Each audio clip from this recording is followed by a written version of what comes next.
But let's talk Steelers. Harry, did you hear about the drama? I did hear a little bit about it. Steven Nelson making some noise. Steven Nelson's out there talking trash all over the place.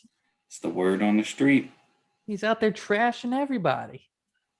Hey, what's with this guy? Apparently, there's some drama going on now. Is he That's coming up salty? recently. It sounded like it. He's saying that he would. The Steelers didn't even give him a chance to take a pay cut, and Said they never gave him a chance. And he's out there saying, no knock on Cam, but I'm the best corner on that team. Yeah. Tomlin, he wants people that want to be there. If you don't want to be there, then go find somewhere else. So the rumor is now, I guess for those who haven't heard, that the reason he left or asked to be let go was because he didn't have a guaranteed starting position. They basically told him, hey, you and Cam Sutton, you guys battle it out at camp. And I guess he was miffed that he wasn't guaranteed to be the starter. So how do you feel about athletes that do that? This seems like a new thing. I don't know. It's been happening for a little bit. Are we just hearing about it? I'm not a big fan of it. I mean, as a fan of the team, you gotta earn your spot. I don't think you should be. I think every season you should have to earn your spot. You shouldn't be given a spot. That creates a bad standard going forward. If you have players that feel like they're entitled to a certain position, entitled to a certain role, this guy thinks he should play. No, he's got to compete. You got to get there. You got to earn it. You got to show that you're one of the best. It's not just put me in there because I've been here before. Do you think social media is to blame for some of this? Social media lets us see it more.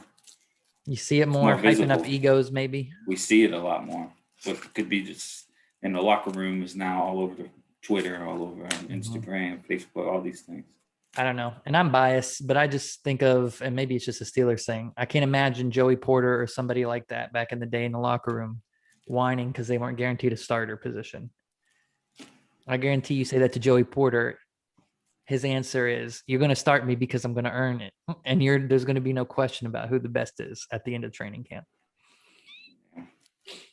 James Harrison, do you think he would whine about it? Or would he go out there and prove that he's the best? I think the Steelers have been trending a little differently in the last. They have. Is it a Tomlin thing?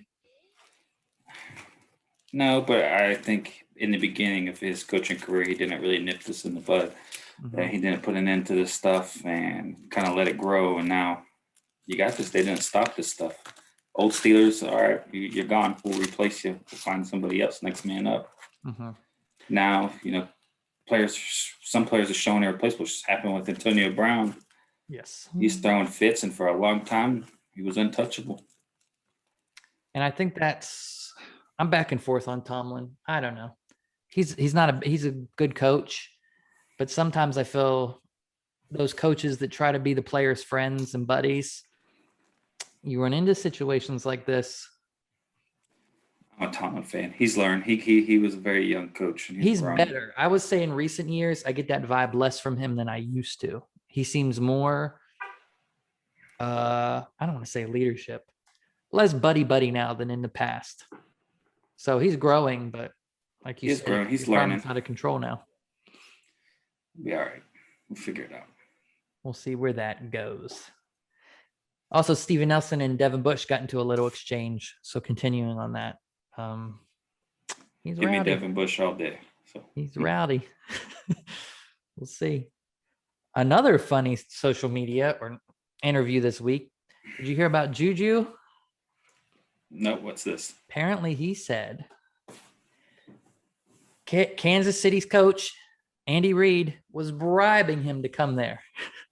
Apparently Andy Reid would randomly send him pictures of him holding the Lombardi trophy, trying to get him to come to KC. And JuJu still turned him down. Oh, good for him. Now, how are the people in these streets? Certain Pittsburgh area radio personalities, I don't want to mention any names, Trashing Juju, talking about he's not Steelers football. Listen, I know he's not old school. I know he likes to twerk sometimes for some reason. But the man turned down Andy Reid was bribing pretty hard, texting him, calling him almost every other day, sending him pictures with the Lombardi trophy, saying this could be you. And Juju turned him down. It goes a long way. And another important part to that story, he also said Ben was calling him a lot and telling him, hey, before you make any decisions, call me. Let me know. I want you to be a Steeler. So people can say Juju, maybe he's not old school Steelers, but it says a lot that Ben, who's won a Super Bowl, who is the oldest player on this team, who's played old school Steeler football, seems to want Juju around. Yeah. Hey, this is the year. Prove it. Let's do it. Let's have a good year. Ben believes. So I think it says a lot that they have a good relationship. He knows. He's probably his safest receiver, safety blanket. Hey, he's your big third down guy this year. When they were struggling, he's the guy you could give short yards and he'd turn it into a first down. Yeah. Hopefully this year we see a little bit bigger, but Yeah. We'll see how that goes. Big year. And of course, again, we talk about it every week. The draft is coming up. We've talked a lot about running back, Najee Harris, Travis Etienne. For some reason, people still think Pittsburgh's trading up to take Justin Fields, and I don't think there's any way. Harry, what do you think? I don't think they're trading up. They did that once, and I don't see it happening again. It worked out, Devin Bush, but nah, I don't see them trading up. If Fields is there, somebody drops. I think there's a decent chance you could get a good QB late, but I don't see them trading up. It's not worth it. You got a lot of holes to fill. You need those draft picks, pick up some good players. It doesn't make any sense to me. I mean, if you're trading up to get a QB, you don't bring in Dwayne Haskins. So now on your roster, you got Ben Roethlisberger, Dwayne Haskins, Mason Rudolph. That's your first, second, and third string quarterback. See how the draft goes. I mean, if Justin Fields is still there and it starts getting to middle of the round and you're getting closer, and maybe it's tempting to trade up a few spots. Justin Fields isn't going to help your running game. No, but you need a QB of the future. Ben's getting really old. I don't think, personally, I don't feel Haskins is going to be the guy. So I don't think he's the guy, but I mean, it doesn't seem like it's the plan this year. If that's your plan to draft a young guy, I don't think you go out and sign Haskins. Yeah, but you don't have these opportunities with this many good quarterbacks every year. It doesn't come around a lot. And if they were going to do it, I feel like they would have made a move for a running back already. Veteran running back. Bring someone in. They could feel a lot of these guys are going to go before their pick.